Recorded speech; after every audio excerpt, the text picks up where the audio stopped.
Hello, welcome back to this next women's football podcast with me, Jonathan. Today I am joined by Leafield manager Mollie Jowett. Mollie, thank you for inviting me down. How are you today? Yeah, really good, thank you. Sun's shining, ready for another training session. So yeah, ready to go. Absolutely. Well, look, congratulations on your new role. How have you settled in? Yeah, thank you. Really well to be fair. It's all systems go, as I'm sure you can tell this time of year. So yeah, it's been good. Players, staff, yeah, literally like I say, all systems go. It's been a busy few weeks. Yeah, you had quite a bit of interaction on that announcement as well. Did you get many congratulations messages? I did, to be fair, from old players, new players, coaches that I've worked with. Yeah, it was really nice actually. Good to see. Good to see. We'll talk about Leafield shortly, but just talk about your summer first. You're quite active on social media, so you've been banging out loads of pictures. You seem really busy. What have you been up to?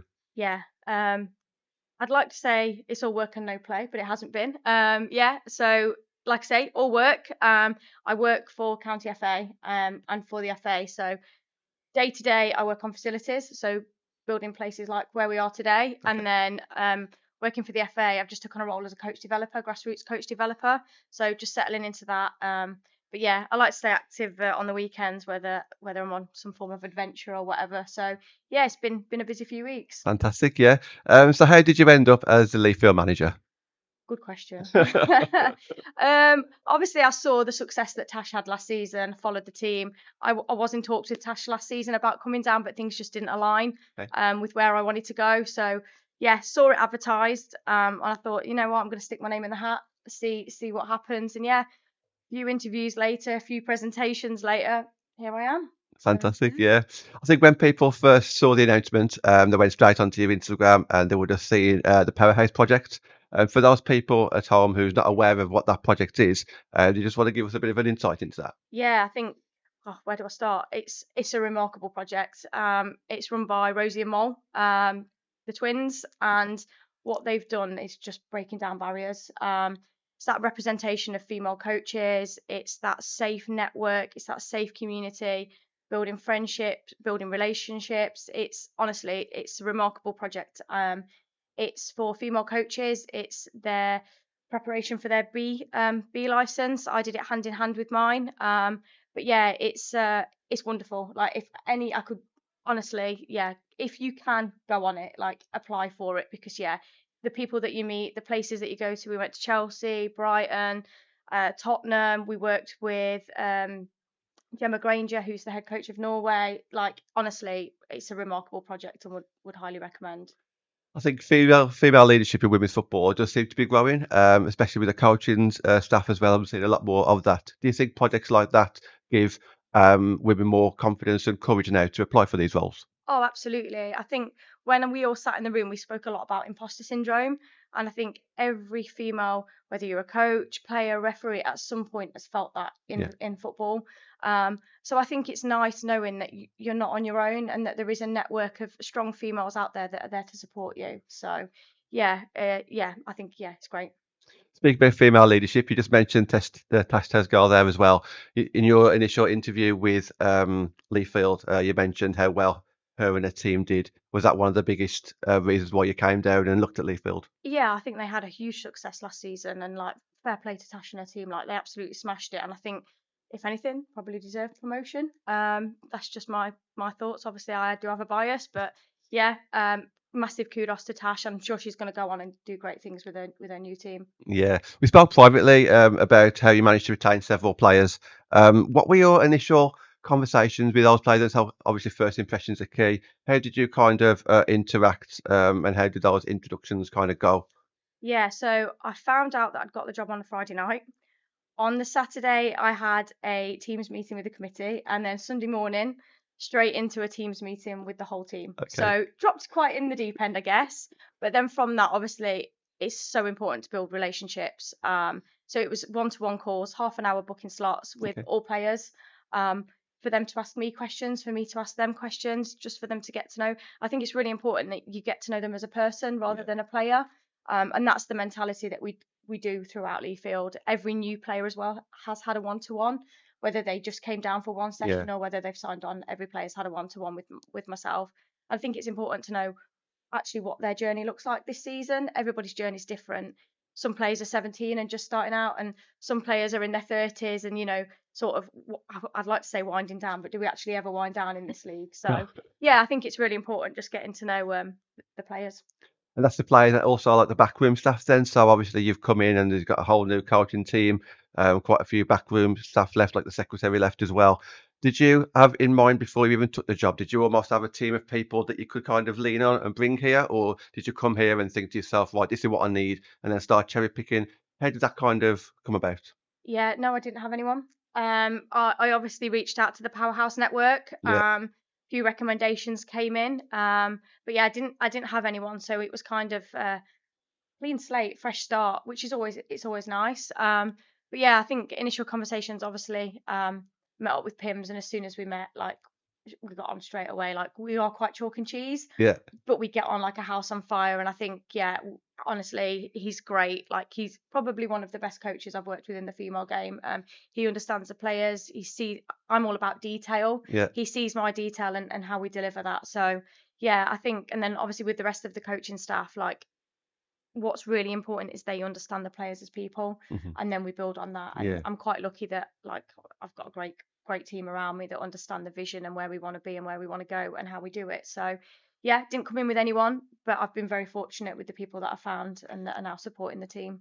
So you mentioned Pims there. So for those of you at home that don't know who that is, that's Phil Pimlott. Is that your head coach or assistant manager? What's his title? I'm not too His sure. assistant head coach is his Assistant head title. coach. Yeah. Sorry, right, okay. So you mentioned a little bit about what he can bring. What's his background then?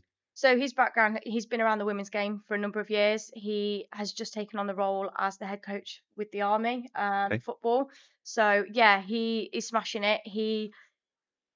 I'm all about the detail and he delivers the technical detail. So I'm very tactical and he's very technical. So like Okay. I say, chalk and cheese, we do go together very well. Um, his voice is a lot louder than mine as well. So when we need to get the tempo going, he's the one that does Good. that. But yeah, he's got a really great background within the women's game. I think he's been at Cheltenham. Yeah, he's done a lot of work with the Irish FA as well. So yeah, he's a great character, and anyone that gets to work with him, it's an absolute pleasure. Absolutely. And I've just met him today and he's very polite, very friendly, and you can Yeah. see he's ready to rock and roll, isn't he? Absolutely. When we do interviews like this, I think the average fan just wants to know a little bit about players. You've announced a lot of high profile players already. What do you think a Mollie Jowett player and team looks like? What's your kind of identity, or what are you hoping to achieve from that? Yeah, so I think I give a lot of trust to players. I trust that they're going to come and bring their A game. That's all I ever ask. I think, I'm not one of these micromanagers. I'm not one of these that is really strict on fitness and you've got to hit these times. I think it's all about understanding that player, like I say, as a person.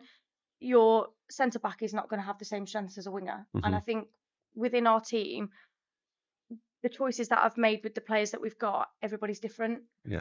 and it's so refreshing. Everybody comes in smiling. I mean, you've probably seen the pictures on social Yeah. media. Fantastic. Yeah. We smile all over. Training is fun. We're here. We play football because it's fun and we enjoy it. Like we love football, and that's all I ever ask is everybody brings their A game. They work hard, and yeah, there's a lot of respect across the team. And I always say to players, there's an environment out there for every player.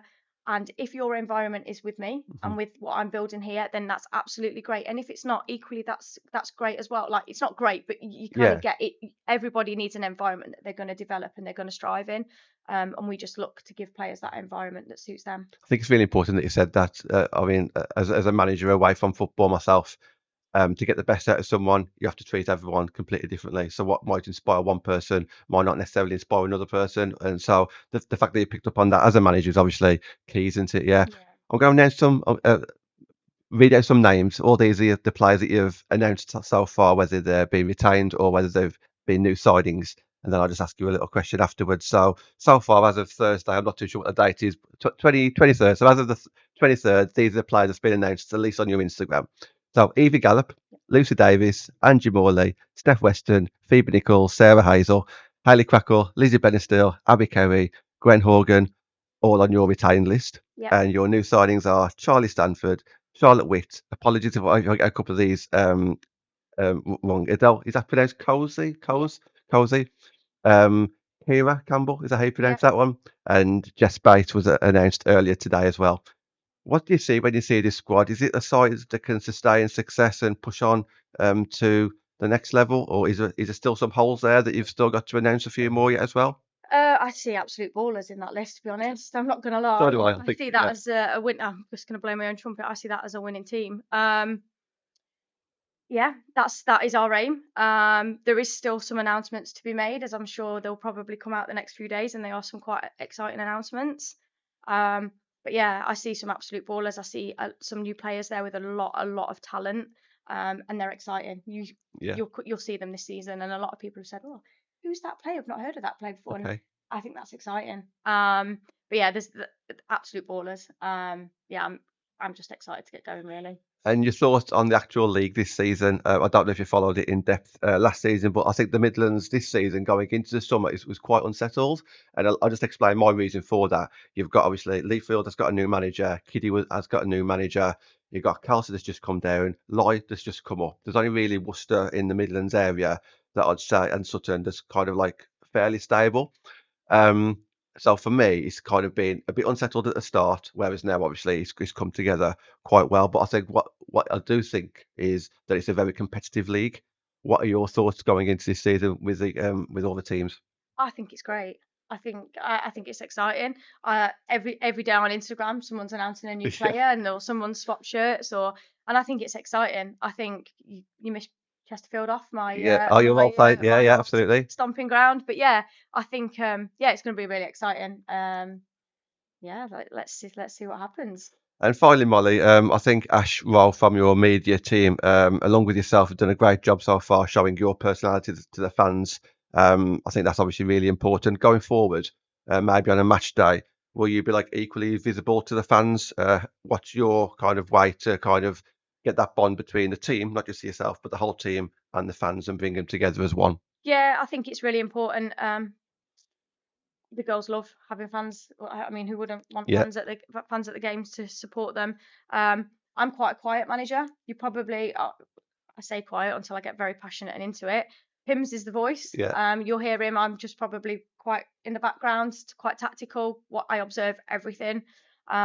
But yeah, I think interaction with the fans is so important, and obviously we encourage the girls, especially with young supporters. We want to be that role model. I think that's really important. I think when I growing up, we didn't really have female role models in the Yeah. game, and I think that's changed now. I think it's great, but I still think there's a lot of work to be done, and we encourage the girls to um, communicate, interact with the young. We get a lot of Wildcats youth players. I mean, some of our players actually go and coach Wildcats within the Okay. club. So yeah, I think it's really important that there's that visibility there for the players and for the fans as well. So yeah, I would highly encourage it.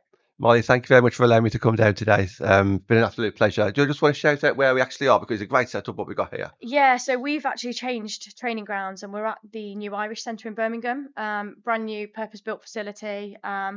We're training here at the moment for pre-season. We'll be here for the full season, and obviously the younger youth teams will also be on site.